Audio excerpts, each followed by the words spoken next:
जय माताजी friends, welcome back to वाघीलास खाना खजाना। फ्रेंड्स, आज हूँ तमारी साथे शेर करीश લીલી તુવેરમાંથી બનતા એકદમ ચટપટા અને સ્વાદિષ્ટ વડાની રેસીપી। તો મોટા ભાગે આપણે લીલી તુવેરમાંથી કચોરી બનાવતા હોઈએ છીએ। કચોરી બનાવવા માટે તેનું જે આઉટર લેયર હોય તે મેંદામાંથી બનાવવામાં આવે છે। તો ઘણા લોકો મેંદો ખાવો અવોઇડ કરતા હોય છે અને ઘણા લોકોને બહારનું પડ બનાવવામાં ફાવટ ન હોય તેમની માટે આ એકદમ બેસ્ટ રેસીપી છે।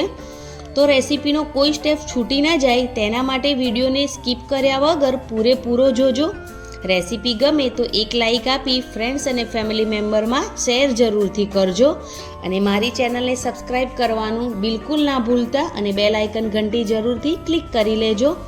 તો એકદમ ટેસ્ટી કચોરીને પણ ભૂલાવી દે તેવા લીલી તુવેરના વડા બનાવવાનું ચાલો શરૂ કરીએ। તો તેના માટે મિક્સર જારમાં મેં અહીંયા 150 ગ્રામ કૂણા ફ્રેશ તુવેરના દાણા એડ કર્યા છે અને તેની સાથે અડધી વાટકી વટાણા એડ કરી પાણી એડ કર્યા વગર ક્રશ કરી લઈશું। અધકચરા ક્રશ કરવાના છે, પલ્સ મોડ પર અધકચરા ક્રશ કરીને મિશ્રણને રેડી કરીશું। બસ આ જ રીતનું મિશ્રણ રેડી કરવાનું છે। હવે કઢાઈ મૂકી તેની અંદર 2 ચમચી તેલ ગરમ કરીશું। તેલ બરોબર ગરમ થઈ જાય એટલે તેની અંદર રાઈ અને 1 ચપટી જેટલી હિંગ એડ કરી દઈશું। ગેસની ફ્લેમ સ્લો જ રાખવાની છે। તેની અંદર વરિયાળી એડ કરીશું, થોડા સફેદ તલ એડ કરીશું, થોડા કાજુના ટુકડા એડ કરીશું અને થોડી દ્રાક્ષ એડ કરીશું।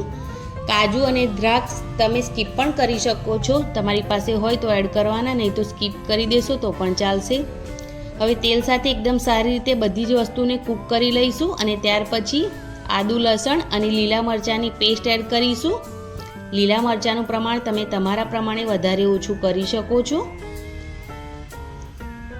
તો હવે એકદમ સારી રીતે મિક્સ કર્યા પછી તેની અંદર જે આપણે અધકચરું ક્રશ કરીને રેડી કર્યું છે તુવેર અને વટાણાનું મિશ્રણ તેને એડ કરીશું। ગેસની ફ્લેમ સ્લો જ રાખવાની છે। તો હવે તેને પણ એકદમ સારી રીતે મિક્સ કરી લઈશું। તો જે લોકોને કચોરી બહુ ભાવતી હોય તેના માટે આ વડામાં જ તેનો ટેસ્ટ મળી રહેશે કચોરીનો। તો એકદમ સારી રીતે મિક્સ કર્યા પછી તેની અંદર સ્વાદ પ્રમાણે મીઠું એડ કરીશું અને થોડી હળદર એડ કરીશું। તેને પણ એકદમ સારી રીતે મિક્સ કરી લઈશું। લાલ મરચું પાવડર આપણે નથી એડ કરી રહ્યા કેમ કે લીલા મરચાં એડ કર્યા છે, પણ જો તમને તીખાશ જોવે તો તમે થોડું લાલ મરચું પાવડર પણ એડ કરી શકો છો। હવે 2 થી 3 ચમચી જેટલું પાણી એડ કરીશું અને પાણી એડ કરવાથી વરાળ બનશે અને તુવેરના દાણાનું જે મિશ્રણ છે પ્રોપર કૂક થશે। તો ઢાંકણ ઢાંકી 3 મિનિટ જેવું તેને કૂક થવા દઈશું, જેથી મિશ્રણ એકદમ સારી રીતે કૂક થઈ જાય એટલા માટે। ને ગેસની ફ્લેમ છે એ સ્લો જ રાખવાની છે। તો 2 થી 3 મિનિટ થઈ ગઈ છે અને જે તુવેર દાણાનું મિશ્રણ છે એકદમ સરસ છૂટું પણ પડી ગયું છે અને એકદમ સરસ કૂક થઈ ગયું છે।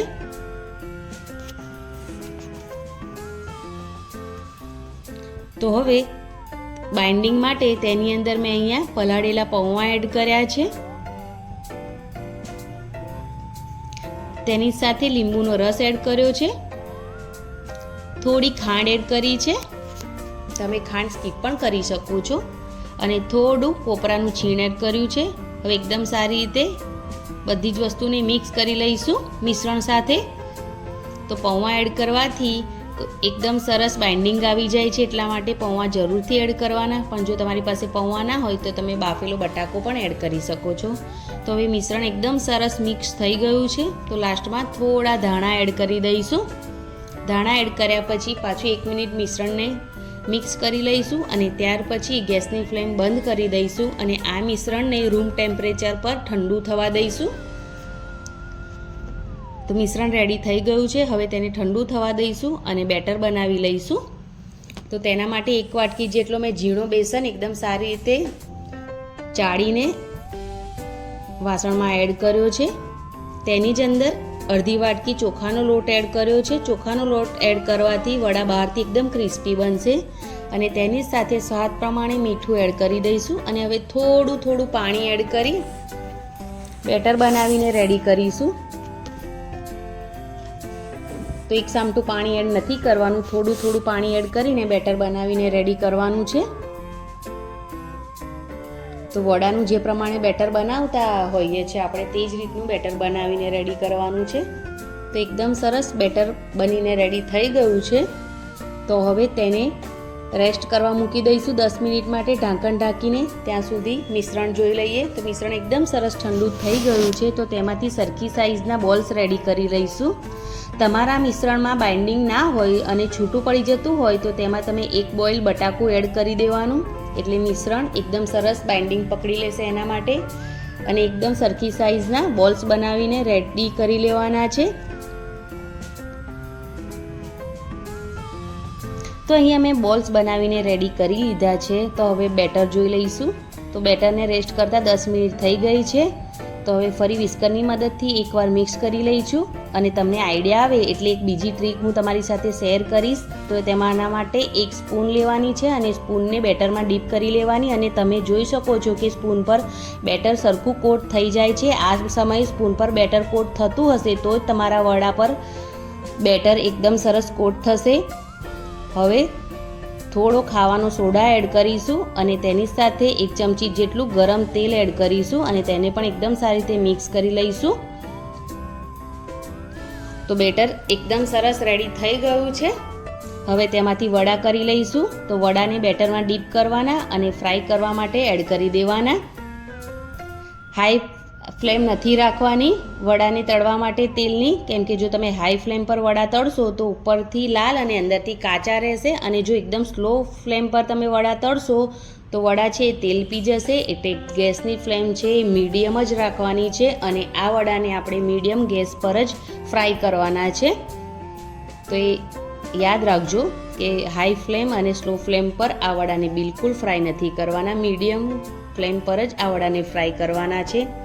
તો બેટરમાં ડીપ કરી વડાને ફ્રાય કરી લઈશું. તો ઉલટ પુલટ કરીને વડા એકદમ ઉપરથી ક્રિસ્પી ના થઈ જાય ત્યાં સુધી તેને એકદમ સરસ ફ્રાય કરી લઈશું. એક બેન્ચ જે વડાનો છે તેને ફ્રાય થવામાં 5 થી 6 મિનિટ જેટલો ટાઈમ લાગે છે. વડા બહારથી એકદમ ક્રિસ્પી થઈ જાય છે અને અંદરથી એકદમ સરસ કૂક થઈ જાય છે. તો વડાને એટલો ટાઈમ તો લાગે જ છે ફ્રાય થતાં. તો તેને ઉલટ પુલટ કરીને એકદમ સરસ ફ્રાય કરી લેવાના છે. તો હવે વડા જે છે એ એકદમ સરસ ફ્રાય થઈ ગયા છે. તો તેને આપણે તેલમાંથી બહાર કાઢી લઈશું વડાને.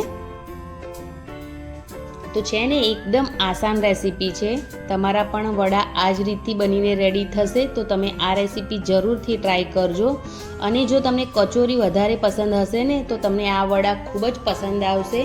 એકદમ ન્યૂ અને નવી ટેકનિકથી આપણે આ વડા બનાવીને રેડી કર્યા છે. તો તમે આ રેસીપી જરૂરથી ટ્રાય કરજો. અને રેસીપી ટ્રાય કરો એટલે મને કોમેન્ટ બોક્સમાં જરૂરથી જણાવજો કે તમને મારી આજની આ રેસીપી કેવી લાગી. ચેનલને સબસ્ક્રાઈબ કરવાનું બિલકુલ ના ભૂલતા. ફ્રેન્ડ્સ અને ફેમિલી મેમ્બરમાં આ વિડીયોને વધારે ને વધારે શેર કરી મને જરૂરથી સપોર્ટ કરજો. હું તમારી માટે આવા જ નવા વિડીયો લાવતી રહીશ. અને બેલ આઇકન ઘંટી જરૂરથી ક્લિક કરજો. હું તમને અહીંયા તોડીને પણ વડું બતાવી રહી છું. તો મળીએ એક નવા વિડીયો સાથે. Thanks for watching. Bye bye. Take care. જય માતા.